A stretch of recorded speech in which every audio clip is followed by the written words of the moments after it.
বিংশ শতাব্দীতে ভারতীয় উপমহাদেশের রাজনৈতিক ইতিহাসে মাওলানা মওদুদী খুব পরিচিত মুখ ছিলেন, যার চিন্তাধারা গত ৮ দশক ধরে দক্ষিণ এশিয়ার রাজনীতিতে এক বিশাল প্রভাব বিস্তার করে আসছে এবং যার আদর্শ ভিত্তি আজও উপমহাদেশের রাজনৈতিক বিভাজনের একটি গভীর অস্থায়ী কারণ হিসাবে দাঁড়িয়ে আছে। 1893 সালে 25শে সেপ্টেম্বর ব্রিটিশ ভারতের হায়দ্রাবাদে এক সম্ভ্রান্ত ও রক্ষণশীল পরিবারে জন্ম নেওয়া মওদুদী প্রথাগত মাদ্রাসার শিক্ষা ও বিশ্ববিদ্যালয়ের কোনো প্রথাগত ডিগ্রি ছাড়াই নিজ প্রচেষ্টায় অসাধারণ মেধা এবং প্রবল ইচ্ছাশক্তি জুড়ে জ্ঞান বিজ্ঞানের বিভিন্ন শাখায় নিজেকে এক অনন্য উচ্চতায় নিয়ে যান, যা তাকে সমসাময়িক চিন্তাবিদদের থেকে আলাদা করে তুলে। মাত্র 15 বছর বয়সে সাংবাদিকতায় জীবন শুরু করা মওদুদী তৎকালীন ভারতের রাজনৈতিক অস্থিরতা, ব্রিটিশ উপনিবেশিক শোষণ, হিন্দু মুসলিম সম্পর্কের টানাপোড়া এবং ভারতীয় মুসলমানদের আত্মপরিচয় সংকট খুব কাছ থেকে পর্যবেক্ষণ করেছিলেন, যা তার পরবর্তী চিন্তাধারার ভিত্তিপ্রস্তর স্থাপন করে। শুরুতে তিনি কংগ্রেসের সমর্থক বা ভারতীয় অখণ্ড জাতীয়তাবাদী আন্দোলনের সাথে যুক্ত থাকলেও গান্ধীজির খেলাফত আন্দোলন ব্যর্থ হওয়ার পর দেশব্যাপী সাম্প্রদায়িক দাঙ্গা বেড়ে যাওয়ায় তিনি গভীরভাবে হতাশ হয়ে পড়েন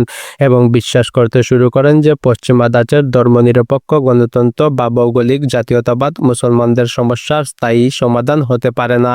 কারণ এগুলি ইসলামের মৌলিক দর্শনের সাথে সাংঘর্ষিক। এই গভীর উপলব্ধি ও দার্শনিক রূপান্তর থেকেই তিনি ইসলামের একটি রাজনৈতিক ও বৈপ্লবিক ব্যাখ্যা দাঁড় করান এবং 1941 সালের 26শে আগস্ট লাহোরে জামায়াতে ইসলামী নামক একটি রাজনৈতিক দল প্রতিষ্ঠা করেন, যার মূল লক্ষ্য ছিল সমাজ ও রাষ্ট্রের প্রতিটি স্তরে ইসলামের বিধান প্রতিষ্ঠা করা, যাকে তিনি হুকুমাত-ই-ইসলামিয়া বা আল্লাহর সার্বভৌমত্ব বলে অভিহিত করেন। এবং তিনি দৃঢ়ভাবে বিশ্বাস করেন যে এটি মানুষের সমস্যার একমাত্র সমাধান। তার চিন্তাধারার মূল নির্যাস পাওয়া যায় তার কালজীয় তাফসির গ্রন্থ তাফহিমুল কুরআন, যা সাধারণ মানুষের কাছে কুরআনের বার্তা পৌঁছে দিতে অভাবনীয় ভূমিকা রাখে এবং ইসলামের রাজনৈতিক মতবাদ, পর্দা, সুদ, ইসলামী রাষ্ট্র ও ইসলামী সমাজের মতো অসংখ্য বইয়ে, যেখানে তিনি স্পষ্ট ব্যক্ত করেন যে ইসলাম কেবল ব্যক্তিগত ইবাদত আচার অনুষ্ঠানের নাম নয়, বরং এটি একটি পূর্ণাঙ্গ রাষ্ট্রীয় ও সামাজিক ব্যবস্থা যা পুঁজিবাদ ও সমাজতন্ত্রের বিকল্প হিসাবে কাজ করে এবং মানুষের তৈরি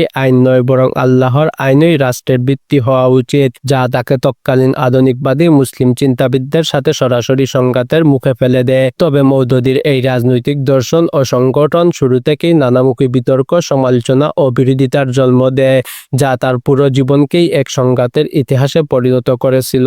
পাকিস্তান সৃষ্টির পূর্বে তিনি মোহাম্মদ আলী জিন্নাহর নেতৃত্বাধীন মুসলিম লীগের তীব্র সমালোচনা করেন, কারণ তার মতে মুসলিম লীগের দাবি ছিল কেবল একটি মুসলিম সংখ্যাগরিষ্ঠ দেশ গঠন করা, একটি সত্যিকারের ইসলামী রাষ্ট্র গঠন নয়, এবং তিনি বিশ্বাস করতেন যে পশ্চিমা ধাঁচের গণতন্ত্রের মাধ্যমে ইসলামী রাষ্ট্র প্রতিষ্ঠা করা অসম্ভব এবং এটি হবে ইসলামের সাথে বিশ্বাসঘাতকতা। অথচ পাকিস্তান প্রতিষ্ঠার পর তিনি তার অবস্থান সম্পূর্ণ পরিবর্তন করেন এবং নতুন রাষ্ট্র পাকিস্তানের ইসলামী সংবিধান প্রণয়ন, শরিয়া আইন বাস্তবায়ন এবং শাসনতান্ত্রিক কাঠামোর পরিবর্তনের দাবিতে প্রবল আন্দোলন গড়ে তোলেন, যা তাকে পাকিস্তানের সরকারের সাথে সরাসরি সংঘর্ষে নিয়ে যায়। এই আন্দোলনের কারণেই 1953 সালে পাঞ্জাব দাঙ্গার সময় তাকে রাষ্ট্রদ্রোহিতার অভিযোগে সামরিক আদালতে মৃত্যুদণ্ড দেওয়া হয়েছিল, যা বিশ্বজুড়ে প্রতিবাদের জন্ম দেয় এবং পরবর্তীতে জনমতের তীব্র চাপে তা কমিয়ে যাবজ্জীবন কারাদণ্ডে রূপান্তর করা হয়, যা তার রাজনৈতিক জীবনের দৃঢ়তা ও জনপ্রিয়তার প্রমাণ বহন করে। কিছু মানুষের কারণে বাংলাদেশের ইতিহাসের পাতায় মওদুদীর উত্তরাধিকার অত্যন্ত সংবেদনশীল, বিতর্কিত এবং কলঙ্কিত হিসাবে বিবেচিত। আজও বাংলাদেশের রাজনীতিতে একটি বড় বিভাজক রেখা। 1971 সালে যখন বাংলাদেশের মানুষ তাদের দীর্ঘদিনের শোষণ ও বঞ্চনার অবসান ঘটিয়ে স্বাধীনতার জন্য সহস্র যুদ্ধে ঝাঁপিয়ে পড়েছিল,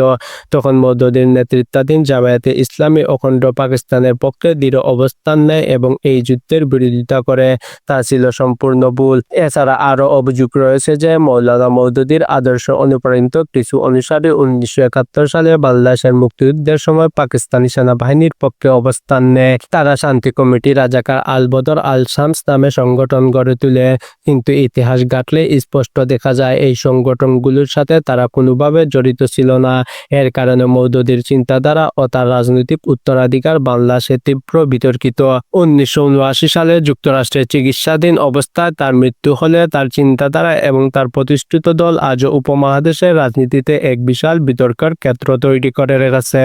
এবং তার লেখনী এখনো অসংখ্য মানুষকে অনুপ্রাণিত করে। আধুনিক যুগে এসেও জামায়াতে ইসলামী শীর্ষ নেতাদের যুদ্ধ অপরাধের বিচার এবং ফাঁসির রায় কার্যকর হওয়া মওদুদির রাজনৈতিক আদর্শকে বাংলাদেশে নতুন করে পর্যালোচনার মুখে রেখেছে এবং এটি এদেশের রাজনৈতিক বিভাজনের এক গভীর অস্থায়ী কারণ হিসাবে দাঁড়িয়েছে, যা তার উত্তরাধিকারের উপর এক বড় প্রশ্নচিহ্ন। সব মিলিয়ে মাওলানা মওদুদি একজন নিবেদিতপ্রাণ ধর্মীয় সংস্কারক ছিলেন, যিনি ইসলামের হারানো গৌরব ফিরিয়ে আনতে চেয়েছিলেন।